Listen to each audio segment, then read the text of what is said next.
This is our complete iMovie tutorial for Mac. We'll share how to use iMovie step by step for beginners, plus show you some of the more advanced features in this free Mac video editor. So if you haven't used iMovie before, this window will pop up. I'm just going to hit continue and get started. Now this is the first thing you'll see when you open up the program. If you have opened it before, any of your previous projects will be in here, or this is your first time opening it, then you'll just have this option here to create a new project. So we're going to click on this one right now and I'm going to select Movie, iMovie interface. A quick rundown on the interface here. Over here is where you can access all of your files, import media. Up the top, you can switch between your media, your project files that you're using, your audio, titles, backgrounds, and transitions. Now we'll be covering these in more detail as we go through. Over here is your playback window, as you can see over here, or this is also where you can preview your masterpiece that you're editing down. And you've got some tools and controls and things across the top here. Below that, we've got our playback controls here to play, to skip forward to the next clip and back to the previous clip. We can also maximize our playback if we want to play back our video full screen, and we can record a voiceover for our video as well with this little icon down here. Down below, we've got our timeline. This is where we'll be editing our video down. We've got a settings button over here, which is going to give us our project settings. And now if we want to go back to our projects area to select or switch between different projects, then we can click up here. And right up the top right-hand corner here, we've got our export button. That's where we can save out our video. So that's a quick rundown on the overall interface. Now we're going to import some footage and get started. So first up, we're going to import our media. We just head over to this icon right here, import media, and then it'll open up our database and we can go in and select our files.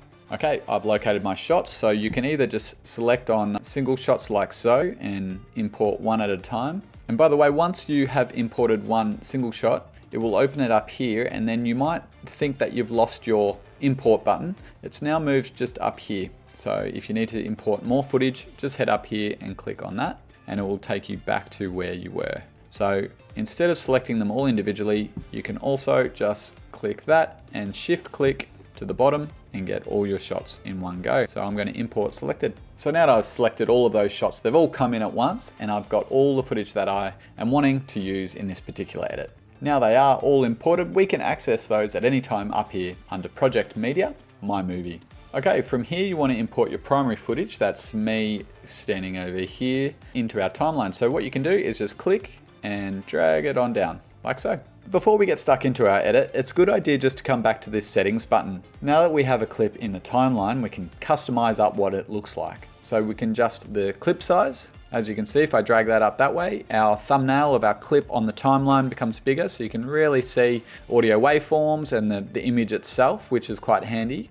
You can also specify if you want your audio waveforms on and off. If I just click there, it will take the audio waveforms away, or if I click it, we can have them now. Personally, I always love editing with waveforms, especially if there's a piece to camera like what we're dealing with here. You can really see where the mistakes are, where the pauses are, and it actually really helps you edit the clip. Now, if at any time you want to zoom in and out of your timeline, you can simply do it like so with this little slider over here, which is quite handy. You can also hit Command plus or minus to zoom in and out if you want to use your keyboard shortcuts, which is also a really quick way to edit. All right, so let's go to the start of our timeline here, or start of our footage, and see where we want to begin our edit. So let's assume that we want to start our edit at this point and trim everything before this point. As you can see by my waveform, I'm not saying anything at all. We can Command B, which means blade, and that will trim it, and then we can simply hit delete and that will get rid of it. Or we can move our cursor to the start of the clip, and you can see that the icon now is in this slider symbol. We can just click and drag and trim it like so. So two different ways there, but it's up to you. Both work really well. But in this instance, let's go to this part of the clip. You can see there's a big gap there where I stopped speaking. So what I'm going to do is I'm going to blade that. I'm going to go Command B, split the clip there, and then I'm going to use this trimming, hold and trim technique, which is really handy. And you can see there's some waveforms there, but I've just made a mistake. You can see there, so I'm just going to go to the end and trim it like so. And then at the very end here, you can see that there's a bit of a gap where I've just finished and making these weird sort of movements with my mouth. We don't want that. We don't want anyone to see that. So let's just trim that and let's just finish about there. The face isn't great there either, but oh well. So what you would want to do at this point is just go through your main footage, remove any bad takes, any mistakes. So all you're left with at the end here is all the best takes and the footage that you actually want to use inside of your edit. Once that's done, we've essentially got the best bits left over on our timeline, the parts that we want to edit to. Now, if you want to pick something up and move it around and adjust the order, you can just by clicking and dragging. It's really that easy. So now we've got the primary footage sorted. The next step is to bring in any overlay or B-roll footage into your video. So I've got a couple of clips up here. As you can see, I've got champagne, and this is from a recent shoot I did with Matt Hall from a Red Bull racing team, which was really cool. So I've got all these different clips, and this lady's shocked, look at her, which was really exciting. So I'm going to put this footage on top of my main footage. Let's pretend that I'm talking about the footage and the show here, and so this footage is going to complement my main footage down here. To do this, all we do is click on the footage, click and drag it down, and just place it just above your main footage there. So if you can see, if I place my cursor here and I just drag through the footage, I'm speaking, and then in comes the overlay footage, and then back to me speaking again. And then maybe I want to put in more footage. We don't want to see my head all day, so we'll put in more footage here. If I grab my cursor again, we can see that it goes back to this awesome plain footage, and we can see it plunging down in full control. So again, we've got full control of these clips. If we want to trim them, if we feel like this shot's going too long, it's going for almost 7 seconds, and we want to see more of me, why not? We just grab the end, click and drag it down. And so now we've got about 2 seconds. And when I'm editing for my video production company and doing these sort of edits, I actually always like to see about 2 to 3 seconds of each shot. That always keeps a nice pace of shot over the top of someone speaking. It keeps the edit interesting. So that's looking great, but I reckon I can add some more footage. Let's get a crowd shot going here, and we can butt that right up against the other shot. And then let's go back to another cool trick shot from Matt Hall from Red Bull Racing here, flying down. And then let's get this lady in here. She looks so shocked. Add a bit of drama, fantastic.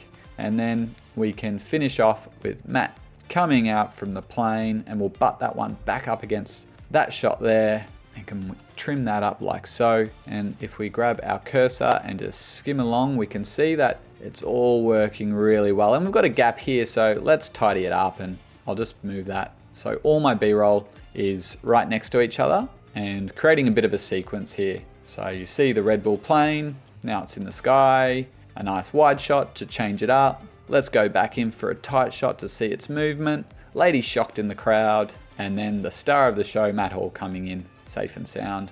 And then I finished by saying something silly at the end. There you go, that is how you add your B-roll. And it's really simple, and I love how easy it is just to click and drag it onto your timeline in iMovie. Okay, so now we've added our B-roll, we can spice our edit up even more by adding some titles. To add your title, head up here to the titles tab. And as you can see, there's a whole lot of presets, different options here.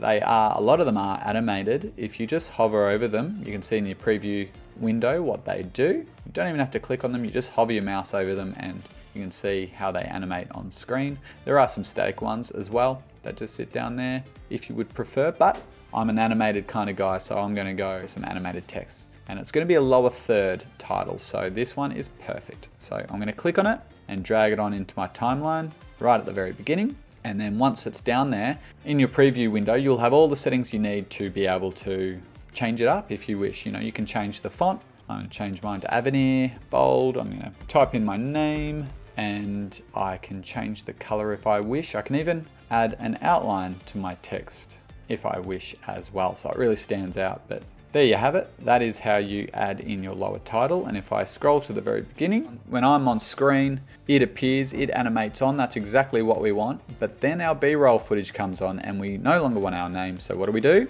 We trim it, or we cut it with the blade tool. So I'm going to cut it with the blade tool this time. Command B. Oh no, it's cut my footage. Command Z. Make sure you click on it and make sure it's in position. Let's try that again. Command B. Excellent. Look at that. It's moved down there and this one's still up there, but we're going to click on that and hit delete. And after I make a change like that, I always go back and scrub through just to make sure it's exactly how I like it. That's nice. It's got a little fade there at the end too, which is cool. And then goes into our main footage. How awesome. Now, if you're looking for something a little bit more fancy than the presets that they have in iMovie, I can really recommend Placeit. It's an amazing tool to help you generate motion graphics and text effects that you can easily then use in your videos to make it look that little bit more professional.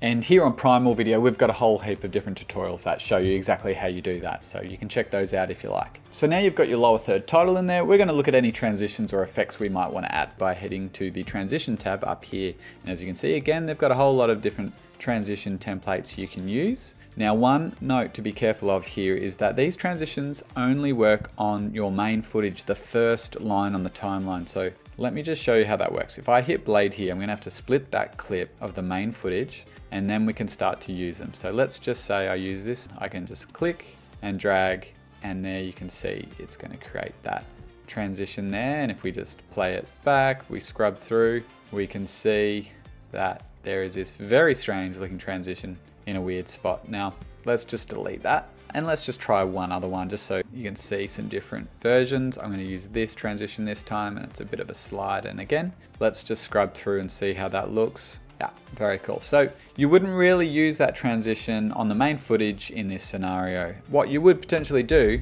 is use transitions on your different B-roll shots. Now, really strange, unfortunately, if I click and drag that down, I actually can't put it on my B-roll footage. It only defaults and allows me to put it on my main footage. So there is a workaround though, so let me show you. What you would have to do is move your B-roll footage down onto the main timeline. I'm going to blade tool, I'm going to select the main footage, hit blade, and trim these clips exactly where my different B-roll clips transition, like so. And then any clip that is under a B-roll clip, you want to delete. However, as you can see, I've got my audio attached to this clip. So we don't want to get rid of the audio, we just want to get rid of the shot so we can move our B-roll down on top of it. So what we do is we right click on the footage, we then say detach audio, and then they are now separate. The audio and the footage is separate. So now we can click our B-roll footage and just drag it down on top of that footage. So now the audio is detached. What you then want to do is move the audio underneath your B-roll footage, and now it's totally detached from the audio. We can get rid of this main footage, which we don't need. And now we have our nice B-roll shot. Now I'm going to do the exact same to this shot, just so you can really see how that is all done. Again, right click on the main footage, detach audio, move our top B-roll shot down, move the audio under the B-roll shot, and delete the previous vision. So now if we scroll through, we can see the audio continues, but we've just got our nice B-roll shots now and the audio underneath, which is great. And now what that means is we can actually use some of the transitions that are available to us. Let's just use this circle one, for example, and put it between the shots here. And then let's scrub over that to see how that works. Perfect. And that is how you would add a transition between your B-roll clips. Now, I just want to stress with transition as well, you don't want to go overboard with some of these things. It really can cheapen your video. So I say use these sparingly, but the ones that I would normally use would be maybe a cross dissolve and maybe a fade to black or something like that. But if you do want to have a bit of fun, then a circle transition like this can work as well. I just want to show you one other transition that I use, which is just more of a kind of a shot change that looks just professional to change up the shot. And I would use this on my main footage. So I've split my main footage. So with this second shot here, just to change it up, what I could do is zoom in, punch in a little bit, as I like to say. And to do that, we just click on the footage, we hit crop, and we go crop to fill. And then here we can tighten up that shot, and I've got a terrible face on there at the moment, so we'll get off this screen as soon as possible. Let's say we want to go pretty tight like that. We just hit enter. So now we've got a transition from a wider shot to a tighter shot, and that is a really nice professional way that you can transition from one talking head to the next. Okay, now in terms of other effects you can add to your videos, let's just select one of our B-roll clips. Let's select this one, and we head up to all our different effects up here, and one of them is the camera stabilizer. If we select that, this shot there's a little bit of movement there, so let's just see what this does. And you've got a percentage-wise, stabilize shaky video, 3%. Okay, sounds good, let's have a look. It analyzes the footage, and then if we play back, let's just play this back. It just smoothens out that motion, and you can turn it up or down and play around with that. But that's quite a cool feature that I recommend. If you've got shaky footage, handheld footage, then this could really clean up your edit. If you'd like to speed up or slow down a shot, you can also do that. Let's have a go at that. So we've got this cool shot of the plane doing some tricks as it's coming down. You just select the clip, and over here you can click on this time, and you've got some options with the speed. Normal, slow, fast, freeze frame. Let's go fast, let's see what happens. As you can see, if we play that, I'm just gonna put it on mute so you can see it without hearing me. It goes really fast, but we don't wanna do that, so I'm just gonna hit Command Z. But it's really cool to know that you've got a couple of different options there in terms of timing of each clip. There's obviously some other different options up here like audio and the color correction, which we'll get to in just a moment. Now the next step is to bring in any music that we want to have in our video. You come across to audio and video, and as you can see, iMovie actually have a whole lot of different sound effects. There's also some music. If I scroll down here, you'll see on the side here in the genre, it's stingers and jingles. That's quite handy if you just want to quickly select a song there. But I personally prefer to get my music from Artlist. So I'm going to hit import here, just as we did with the footage. And I'm going to locate my royalty-free music, which I get from Artlist. I feel like it's just the level of the professionalism, and the songs are so good there. And I really like having a great soundtrack, as opposed to something that sounds a little bit corny. So I'm gonna locate my music and put in a great soundtrack. Okay, so I found my track here. It's actually called Adrenaline, which is very appropriate for this extreme plane trick kind of edit that I've got going on here. And also, by the way, as you can see, your audio files are green and your video clips are blue. So that's a really easy way to distinguish what you're working with. So I've got my music track up here. I'm gonna click and drag it onto the timeline, and I like to have it right down the bottom. And just so I've got more space, I've got the option to move my timeline up like so I can see everything. And I'm a little bit zoomed in. I can zoom in and out like we discussed earlier. Okay, so I'm gonna bring my track to the very beginning of my edit, and we've also got the option, just like with video, to trim our clips if we want to, from beginning to end. We've also got the option to change the volume just by clicking on this slider here and bringing it up and down. And I love how you can clearly see the percentage of volume. That's going to be too high, up at 158%, as you can see with all that yellow and red showing. What you want to do is try and get it below that line. And because it's a soundtrack background music, I even want it probably around the 18% mark. And it's always a really good idea to just play your music back with your voiceover and just hear how it sounds, and making sure that you're not drowning yourself out when you're putting your soundtrack on. Now, one thing I love doing with music, if it's underneath an edit like this, is that I love my music to fade out. I don't want it finishing abruptly at the end of the edit. I want it to have a nice dissolve as it fades out at the end of the clip. So this is really easy to do. As you can see down here on my music track, you can see this tiny little circle at the top right of the music track there. If you hover on that, and if you click and drag, it will create this sort of semicircle, and that is a nice little fade out. So you can make it really long or much shorter, but somewhere around that zone is perfect. And then it's not just finishing abruptly. You've got a really nice fade out of music, which I definitely recommend. We've also obviously got the option to fade it up at the start as well, which I recommend as well. I think that's a really nice way to subtly bring in your music rather than just get hit by the song straight up. So like I said earlier, now your audio is in, it's a good idea to play through your edit here, and you might find that you're making some minor adjustments, especially if you're trying to match some of your edits or some of your cuts to the beat of the music. Now that your music track is in, you can start to refine and tweak some of these things so that it all flows. Now, I did touch on it earlier. You may have seen how I move the volume on our main track here, and it's down at 10%. You might want to do the same at the end at this point to just adjust your audio on any clips that may have audio. As you can see here, my B-roll actually has some audio on it. I don't want that. Often you won't want audio on your B-roll, so you can just click on it and drag it down to 0. I really love this feature. It's super easy. So any B-roll, I just want to get rid of any audio that might be on it, just so that I've got my clean main piece to camera audio and the music in the background and nothing else. So now is a really good time to adjust your audio. Just remember, if you're seeing yellow or red on your audio timeline here, that means your music's probably too loud, or your audio is too loud, I should say. So make sure you're just not peaking over that line, at least not by too much. A touch here and there is fine. You don't want to see too much yellow or red, definitely no red, on your audio tracks. Whilst we are adjusting our audio, I can tell you this great time-saving editing secret, and that is simply to copy your adjustments to all of the other clips. Instead of going through each and every one of your clips and adjusting the audio, you can just adjust it on the first one,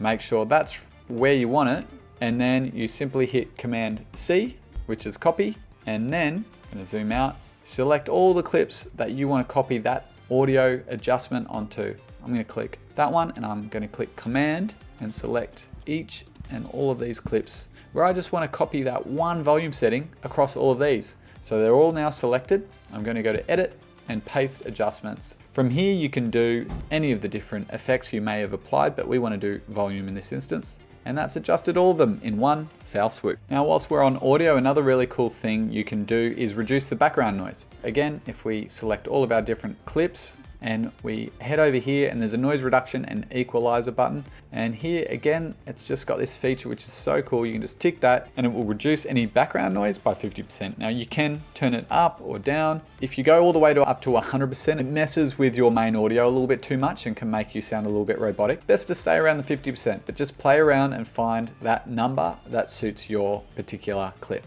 The other thing you can do is play around with the equalizer if you really want to get into your audio, voice enhance, music enhance, loudness, hum reduction. Look, these can all be very handy, especially if you've got annoying sort of microphone hum or something in the background of your clip. Play around with these, see what works, see what doesn't. It's really cool to know that they're there and you have that option. Now our audio is all sorted, sounding great, we can start to look at our color correction and our picture quality, our brightness, our contrast, and make any adjustments to the visual aspect of our shot. So I'm going to click on this first one of me to camera, and there's a few different options. So we've got our color balance icon here, we've got color correction here, and we've also got some filters over here. So let's just start at the beginning and I'll quickly run through what each of them does. So we've got our color balance here, and we can simply hit auto and it will just have a crack at doing it automatically. It's turned it quite blue, not too bad, but I personally like to use this one, white balance. If you click on that and select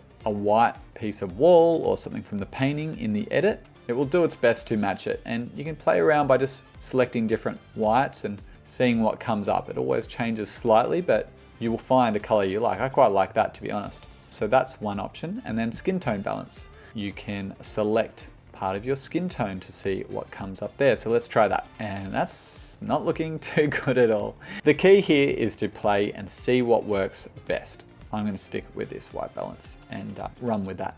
And over here on our color palette, we've got some different options as well. This is brightness and contrast, and you can play around with the slider there. And over here, we've got saturation. So you can go completely black and white, monochrome if you like, or you can ramp it right up. Again, be really careful with these sliders. You don't want to go over the top and totally saturate it out. So just do little subtle adjustments where possible. And this one over in the right is the temperature. So making your shot cooler or warmer. So if we drag it down towards a blue, it's going to look really cool. If we go up this way, you can make it really warm. So again, they are touchy, so be careful. And the last way to change what your shot looks like is to head over here, and there's actually some inbuilt filters that iMovie have. So if we can have a look in the filters here, and if you just hover over them again, it will show you what they do. That one's flipped the image, that one's black and white.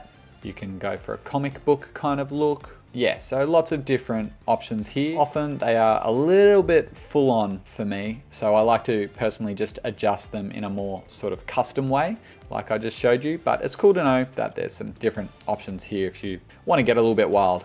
So once you're happy with your color grade, we can select our clip, hit Command C, select all the other shots that you would like that color correction copied over to, head up to Paste Adjustments, Color Correction, and as you can see, it's changed all those different shots. Now, the same tools will work for your B-roll or overlay footage as well. Just a pro tip here, copy your settings to shots that look similar, but if you go indoors or it's from a different day, I would suggest just starting again with those clips and color correcting those ones individually. So now we've gone through, we've edited our clip, we've added effects, we've made sure the color's right and the audio's sounding great. Now it's time, and it's the final step, to save out your video and export it. So I want to come up to the right-hand corner here and click on this button here.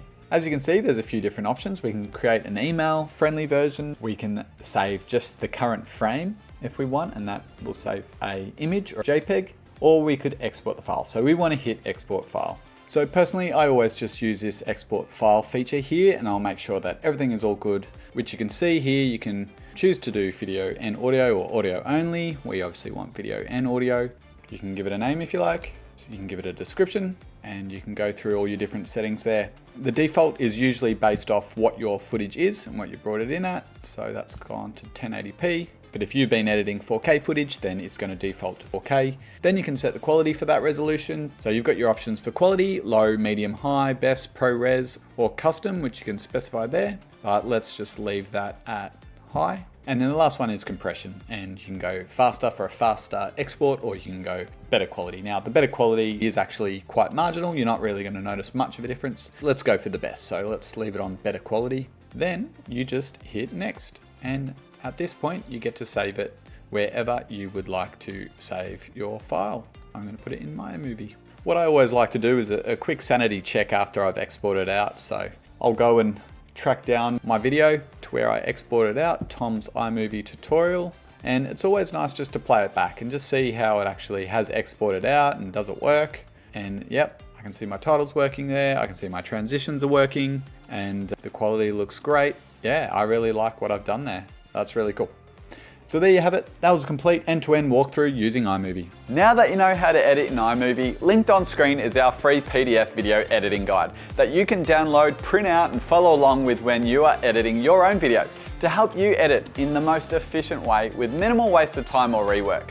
As always, there's also a bunch of tools and resources linked in the description box below to help you with your video creation. And I've got my own video production company, so there's a link to my channel where I take you behind the scenes and show you what that's all about. Thanks for watching, and I'll see you in the next one.